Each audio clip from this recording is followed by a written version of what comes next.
Boa noite, meus irmãos e minhas irmãs, graça e paz da parte do nosso Senhor e Salvador Jesus.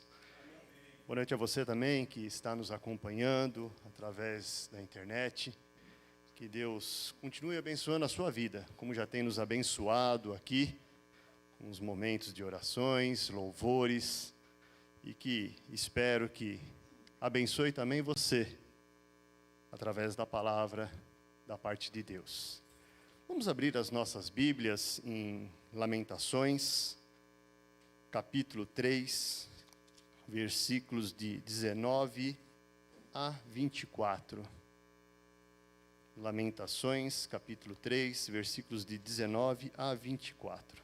Sentado como estamos, mas com toda a referência que merece a palavra de Deus, diz assim: Lembro-me da minha aflição e do meu delírio, da minha amargura e do meu pesar. Lembro-me bem disso tudo, e a minha alma desfalece dentro de mim. Todavia lembro-me também do que pode me dar esperança, graças ao meu grande amor ao Senhor. E é que não somos consumidos, pois as suas misericórdias são inesgotáveis. Renovam-se a cada manhã, grande é a sua fidelidade. Digo a mim mesmo, a minha esperança, a minha porção é o Senhor, portanto nele porei a minha esperança. Todos os irmãos, amém? Todos os irmãos conhecem a história do profeta Jeremias. O profeta Jeremias, ele é tido como o profeta chorão, né? Ele escreveu o livro de Lamentações, e esse livro foi escrito logo após a queda de Jerusalém, em 586 a.C. Jerusalém, ela havia sido destruída pela Babilônia, e os judeus, eles foram levados cativos, escravos, né? E passaram por momentos de dificuldades, por momentos onde houve aflição, onde houve distinção ali do povo, pessoas ali ficavam praguejando, outras pessoas ficavam ali, né, contrariadas com o que estava acontecendo. Mas um fato interessante que nós vemos nesse texto, nesse capítulo que nós podemos depois em casa ler de Lamentações, Jeremias, ele profetizou durante 40 anos. Jeremias, 40 anos da vida dele, ele profetizou sobre o castigo de Deus sobre o povo judeu. Ele profetizou ali, nesses 40 anos, mas ninguém quis escutá-lo. Mas ele fez a parte dele. Ele falou do amor de Deus, ele falou do que estava acontecendo, ele falou de tudo o que iria acontecer. Ao contrário do que as pessoas poderiam supor ali, né? O castigo, ele veio por intermédio de Nabucodonosor. O castigo veio dos exércitos da Babilônia. O castigo ali veio afligir a todo este povo. Mas nós temos que entender que Deus, ele sempre esteve e sempre está no controle. Em nenhum momento daquele exílio, Deus perdeu o controle da situação. Hoje nós olhamos para a situação que está ocorrendo aqui no Brasil e muitas vezes nós se perguntamos, onde está Deus? Deus, ele está no controle. Deus está em cada um de nós. Nada está fugindo do controle de Deus. Se Deus está permitindo algumas situações que estamos vivendo, talvez até contrariando a nossa vontade, mas o que é a nossa vontade perante a vontade de Deus? A vontade de Deus é muito maior.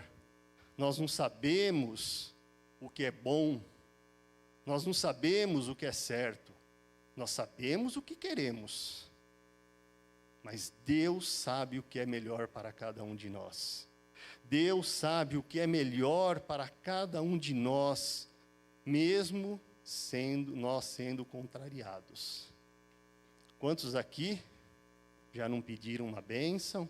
Já não pediram uma cura, já não pediram algo extraordinário, talvez não tenha chego até hoje, mas no momento certo, Deus estará agindo na minha vida, na vida de cada um, na vida de você, meu irmão, que está nos assistindo através da internet, e na vida do nosso país. Como eu disse, volto a reafirmar, Deus, Ele não perde o controle de nada. Porque se Ele perdesse o controle, Ele não seria Deus. Se Ele perdesse o controle, como nós perdemos o controle das coisas, muitas vezes, Ele não seria Deus. E quando lemos o texto aqui, que nós olhamos aqui no capítulo 3, de Lamentações, percebemos que Jeremias, ele estava altamente deprimido. Jeremias, ele estava melancólico, ele expressava isso nas suas palavras de uma forma poética. Jeremias, ele até mesmo exagera. A princípio, ele culpa Deus por sua aflição e até mesmo por seus incômodos e suas dores. Jeremias ali, ele, de uma forma poética, fala sobre a sua dor, fala sobre os seus problemas a Deus. Uma frase interessante que eu li um tempo atrás em um livro, no livro de Max Lucado, que ele diz assim: alimente o seu medo e a sua fé morrerá de fome. Mas alimente a sua fé, que os seus medos morrerão de fome. Quanto que você está sendo afligido pelos medos que estão à porta? Muitas pessoas falam hoje nas redes sociais, falam quando conversam nas rodas de amigos, só do medo, só do medo, só do medo. Meu irmão e minha irmã, você está alimentando este medo. Cadê a nossa fé? Como eu disse, e volto a reafirmar, e vou reafirmar várias vezes diante desta mensagem, Deus, Ele nunca perdeu e nunca vai perder o controle das coisas. Mas devemos ter fé nele. Devemos confiar na soberania de Deus. Devemos confiar que Ele está no comando, que Ele está aqui, presente em nosso meio. Que Ele está fazendo tudo segundo a vontade dEle. Se eu abrir o microfone para perguntar para cada um aqui, qual que é a sua aflição, qual que é o seu medo hoje, provavelmente teremos medos iguais, medos diferentes, aflições, mas devemos estar sempre confiando no nosso Senhor. Mesmo triste, diante do discurso de Lamentações de Jeremias aqui, mesmo ele triste, ele mudou a sua forma de pensar. Jeremias mudou a sua forma de pensar. Ele tirou os olhos do problema que estava afligindo o povo, que estava afligindo ele. Ele deu atenção às maravilhas de Deus.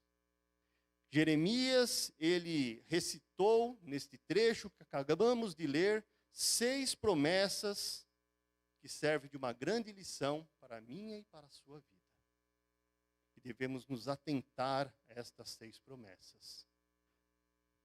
Primeira grande promessa: Deus, Ele é misericordioso. Quando olhamos o texto aqui, ele mostra que Deus, Ele é misericordioso. Se nós olharmos o dicionário, se nós formos procurar o que quer dizer misericórdia, misericórdia, segundo o dicionário, diz assim que é um sentimento de dor e solidariedade com relação a alguém que sofre uma tragédia pessoal, ou talvez tenha caído em uma desgraça, dó, compaixão, piedade. Isso é o que o dicionário nos mostra.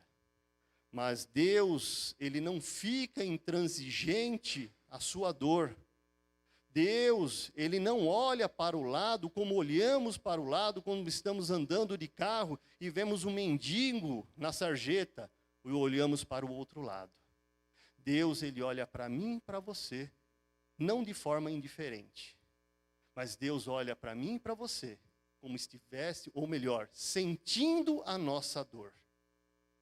Meu irmão, minha irmã, não fique pensando que a sua dor é única, que o seu problema é único, que tudo, o mundo está caindo sobre você. Muitas vezes existem pessoas em nosso meio com problemas muito piores. E às vezes fazemos uma tempestade, como diz por aí, em um copo d'água. Muitas vezes temos pessoas sofrendo e nem sabemos disso. Porque muitas vezes estamos pensando em nós mesmos. O meu problema é melhor do que o seu problema, se eu posso dizer assim. O meu problema é maior do que o seu problema. Os problemas, independente do tamanho, ele é igual.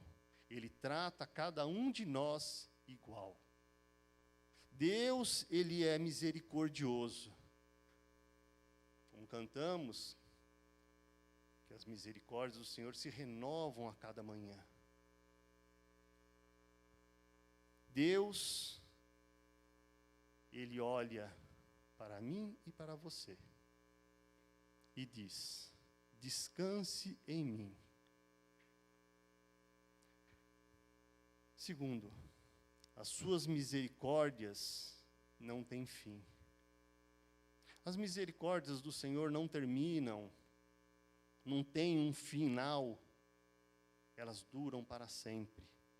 As misericórdias do Senhor são incalculáveis. As misericórdias do Senhor, elas são imensuráveis. As misericórdias do Senhor, ela não tem um limite.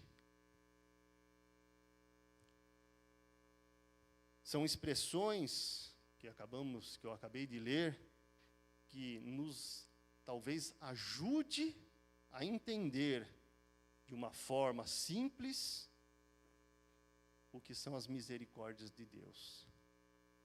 São expressões que eu tento trazer aos irmãos para que eu possa tentar explicar o que é a misericórdia do Senhor. Talvez o pastor Kenji, em uma outra oportunidade, ele explique melhor, talvez, sobre as misericórdias de Deus. Mas, se a tua dificuldade, se você está passando por essa dificuldade hoje, coloque aos pés do Senhor. Muitas vezes pensamos tanto na nossa dor, pensamos nos nossos problemas que estão acontecendo aí fora, pensamos tanto na falta do emprego, pensamos até, uma coisa que está falando todo dia no meio político, mas esquecemos, não estou dizendo que são todos, tá? Mas esquecemos de colocar diante do trono da graça. Esquecemos de falar com Deus das nossas aflições. Só sabemos reclamar, mas muitas vezes esquecemos de agradecer sobre as misericórdias que Deus tem derramado sobre as nossas vidas. E não são poucas. Se tivéssemos oportunidade de passar um filme na nossa frente, veríamos que muitas misericórdias do Senhor nós não teríamos nem direito. Não existe, como eu disse, um começo e um meio e um fim para que o Senhor possa nos abençoar. Ele não olha para determinada pessoa e fala: não, eu já te abençoei demais. Hoje é a vez do outro irmão. Ele não olha para uma outra pessoa e fala assim: nossa, como você pede, como você clama a mim. Ele tem prazer em escutar a nossa voz. Ele tem prazer de escutar o que nós temos a dizer com Ele. E o melhor momento é no momento de oração, onde nos derramamos aos pés do Senhor. Terceiro, elas se renovam a cada manhã. As misericórdias do Senhor se renovam todas as manhãs. Como se não bastassem elas terem fim, elas não têm um fim, Elas se renovam a cada manhã. Deus, Ele é misericordioso, porque todo dia pela manhã, quando abrimos os nossos olhos, as misericórdias do Senhor se renovam em nossas vidas. Mas existe uma condição para que nós consigamos a bênção do Senhor. Nós temos que pedir a Deus que perdoe os nossos pecados. Não adianta nada sabermos que as misericórdias do Senhor se renovam a cada manhã, mas continuamos pecando, continuamos andando no caminho errado, continuamos fazendo aquilo que Deus não aprova, continuamos andando segundo os homens desse mundo e não segundo a Deus. Independente, meu irmão e minha irmã, do tamanho do seu pecado, independente, meu irmão e minha irmã, do que você fez de errado, quando você se chega no trono do nosso Senhor e Salvador, se derrama diante dele e pede perdão pelos seus pecados, Deus, Ele é misericordioso em te perdoar. E melhor, esquecer tudo aquilo que você fez. Ele passa uma borracha na sua vida. Não é o caso de nós, meros seres humanos, que pedimos perdão, olhamos para o nosso irmão, acontece um conflito, chegamos ali, me desculpem, me perdoe, mas no primeiro momento de aflição, jogamos na cara da outra pessoa. Deus, Ele não faz isso.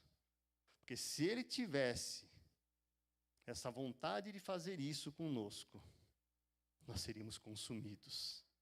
Quantos pecados cometemos, estamos cometendo e iremos cometer ainda.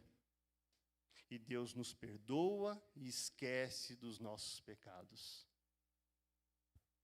Meu amado, meu irmão, minha irmã, quando nós lemos Miqueias 7, versículos de 18 e 19, que diz assim, quem é comparável a ti, ó Deus, que perdoa os pecados e esquece as transgressões dos remanescentes da sua herança? Tu, que não permaneces irado para sempre, mas tens prazer em mostrar amor, de novo terás compaixão de nós, pisará as nossas maldades e atirará todos os nossos pecados nas profundezas do mar. Deus é misericordioso, Deus é amor, Deus... Não existe palavras para falar de Deus. Deus, Ele é fiel. Ele é fiel a ti. Ele é fiel a mim. Ele é fiel a todos que se achegam a Ele. Neste quarto ponto aqui, definindo fidelidade, definindo o que é ser fiel, nós podemos dizer que é um compromisso assumido. Deus tem um compromisso comigo e com você. Mas quantos de nós não temos o compromisso com Deus? Quantos de nós viemos à igreja, falamos de Deus, conversamos de Deus, mas na hora de termos aquele compromisso, de estarmos juntos de Deus, estarmos ali, na linha de frente, não posso, eu tenho um compromisso em casa, e eu não posso por causa disso, por causa daquilo. Deus, Ele é fiel. O ser humano, ele não consegue, talvez, distinguir o que é certo ou errado. Nós temos uma certa noção do que é certo ou errado. Talvez o certo para mim seja o errado para o meu irmão, ou ao contrário. Mas Deus, Ele sabe corretamente o que é certo e o errado. E toda vez nós formos fazer algo, devemos pedir orientação a Deus. Devemos pedir orientação a Deus para saber o que é certo e errado.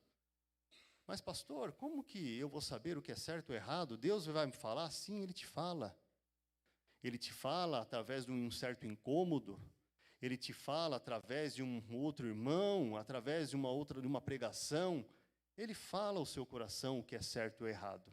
É só você estar atento para saber o que é certo e errado. Deus, Ele é fiel para estar junto de nós, sempre. Nos momentos de dificuldade, nos momentos de alegria. Muitas vezes, diferente de nós, que nos momentos de dificuldade nos achegamos a Deus, nos derramamos aos pés de Deus. Mas quando vem aquele momento que estamos felizes, estamos alegres, esquecemos de agradecer a Deus. Deus, independente da nossa situação, independente de nos achegarmos a Ele ou não, independente de honrarmos a Ele ou não, Ele continua sendo fiel. Ele continua sendo Deus. Quinta meditação. A minha porção é o Senhor. A expressão porção na Bíblia, ela tem um sentido de uma parte, um pedaço, alguma coisa que cabe a alguém. Talvez como uma herança, onde o pai ou a mãe vem a falecer e o filho quer a sua parte. Mas o Senhor diz que a sua porção, para Jeremias, ele deixa claro que todas as coisas, sejam elas grandes ou pequenas, boas ou ruins, não podem preencher a vida do ser humano. Não importa o que você ganhe, não importa o que você tenha, não importa o que você consiga adquirir. Naquele momento, ela vai te suprir. Mas passado algum tempo, aquele vazio voltará dentro de ti. A única coisa que pode suprir o buraco que temos dentro de nós, muitas vezes um buraco do tamanho de Deus, é somente Deus. Somente Deus pode suprir as suas necessidades. Somente Deus pode suprir aquele vazio que você tem dentro de ti. Não é um carro, não é uma casa, não é uma herança. Isso são coisas passageiras. Somente Deus pode suprir aquilo que tem dentro de ti. Davi, ele expressa muito bem isso aí, ele fala muito bem, ele conhecia muito bem esse princípio. No Salmo 119, versículo 57, ele diz: o Senhor é a minha porção, eu disse que observaria as tuas palavras. Meu amado, meu irmão, Davi, ele conhecia muito bem este buraco que havia dentro dele e que há dentro de todos nós. Não vou falar de um ou de outro, de todos nós. Mas Deus, ele confiava que Deus podia suprir esta necessidade. Ele confiava que Deus podia suprir este vazio dentro dele. Outro que vivia também dessa maneira e vivia na prática era Paulo. Paulo, se nós olharmos lá em 2 Coríntios 12, versículos de 9 a 10, Paulo, ele roga ao Senhor e o Senhor responde a ele.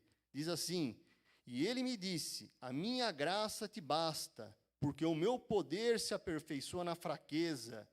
De boa vontade, pois me gloriarei nas minhas fraquezas, para que em mim habite o poder de Cristo. Porque isso sinto prazer nas fraquezas, nas injúrias, nas necessidades, nas perseguições, nas angústias, por amor de Cristo. Porquanto estou fraco, é que eu estou forte. Meu amado irmão, minha irmã, não deixe de clamar a Deus.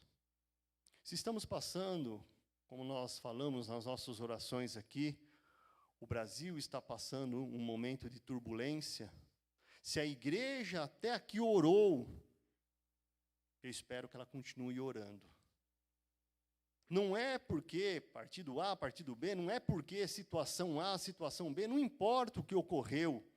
A igreja tem que continuar firme orando. Orando em tempo e fora de tempo. Orando em momentos de alegria e em momentos de dificuldade.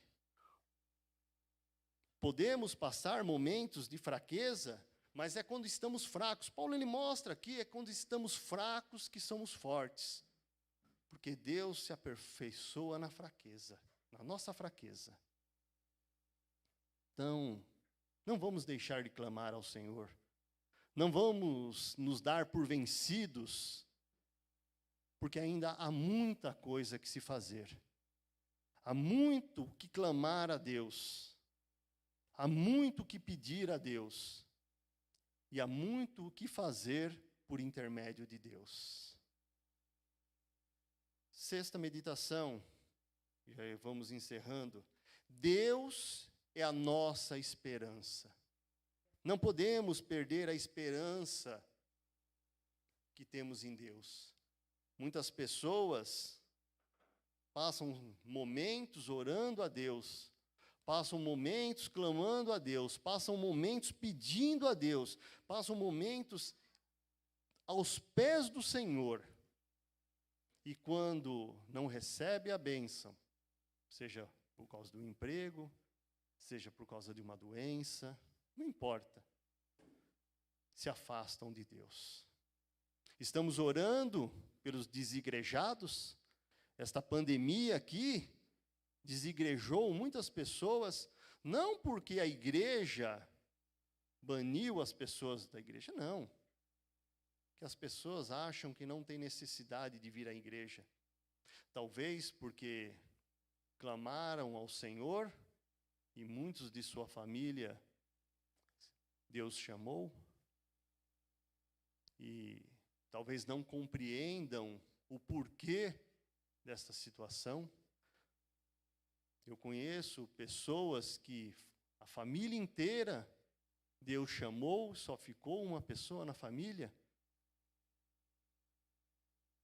Graças a Deus, essa pessoa continua firme na igreja. Mas outras pessoas não. Outras pessoas, onde estava Deus? Onde está o nosso Deus? Deus está ali, junto de nós, chorando também, sentindo a mesma dor que estamos sentindo. Deus é a nossa esperança. Na confiança, devemos clamar a Deus. Na angústia, devemos clamar a Deus. Na alegria, devemos clamar a Deus. O salmista, ele diz assim, no Salmo 27, uns confiam em carros, outros em cavalos, mas nós faremos menção do nome do Senhor, o nosso Deus. Nós não podemos deixar de falar de Deus. Nós não podemos deixar de falar do amor de Deus. Nós não podemos deixar de falar das maravilhas que Deus tem feito no nosso meio. Nós temos um livro de oração com 3.000, quase 4.000 nomes. Dentro desse livro, há nomes que glorificam ali a Deus porque receberam a bênção. Outros estão tristes porque pediram oração para um ente querido, pediram oração por causa do emprego e não foram atendidas. Não porque Deus gosta mais ou menos desta pessoa, mas porque Deus sabe o que é melhor para cada um de nós. Às vezes, com esta situação do Covid, que ainda ela está no meio de nós. Semana passada eu recebi a notícia de um amigo da empresa, ele até pediu no WhatsApp, quem teve contato com ele para fazer o exame, ele está com Covid. Quantos daqui, talvez se tivessem sido curados do Covid, não ficariam com sequelas permanentes ou até diante de um respirador?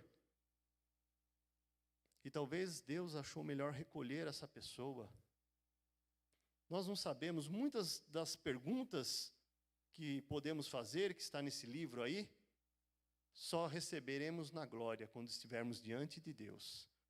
Muitos questionamentos que nós temos na nossa vida, só saberemos quando estivermos diante de Deus. Não serei eu, pastor Kenji, pastor Edson, pastor João Carlos, que conseguiremos responder estas questões. Não temos estas respostas. Mas nós confiamos no nosso Deus. E para concluir, por pior que seja a situação, por pior que este momento que estamos vivendo, falando do nosso Brasil, por pior seja a situação que talvez você esteja passando, nós sempre teremos razão para nos alegrar no Senhor. A situação de Jerusalém, ela não mudou após a oração de Jeremias, mas o seu ânimo mudou, o seu foco mudou, a sua esperança mudou. Talvez o nosso desânimo esteja porque nós não estamos mudando o nosso foco. O nosso desânimo, talvez porque estamos colocando a nossa esperança em uma determinada situação e não estamos olhando para um outro lado. Eu vi uma tagzinha de duas pessoas dentro de uma casa, duas pessoas pintando um quadro, e diante de uma janela existia uma paisagem, mas existia uma árvore bem no meio da janela. Um pintava a paisagem que ele via além daquela árvore que estava na frente. O outro pintava a parede, a janela e aquela árvore no meio. Devemos mudar o nosso foco. Devemos mudar o nosso campo de visão. Em vez de ficarmos nos lamentando, em vez de ficarmos reclamando, devemos olhar para o que está acontecendo com uma outra ótica. Então, meu irmão e minha irmã, eu lhe convido nesta noite a estar mudando o seu foco, mudando a sua forma de observar as coisas, mas nunca perdendo o nosso foco do nosso Deus. Nunca perdendo o nosso foco do Pai das Luzes, onde numa sombra e variação de luz. Nós estaremos nesse momento participando da ceia do Senhor. E eu peço aos irmãos que estejam orando. Estejam orando enquanto os nossos irmãos diáconos vêm à frente aqui para nos preparar para a ceia. E até que nós estejamos fazendo a ceia, os irmãos estejam em oração. Irmã Carol, você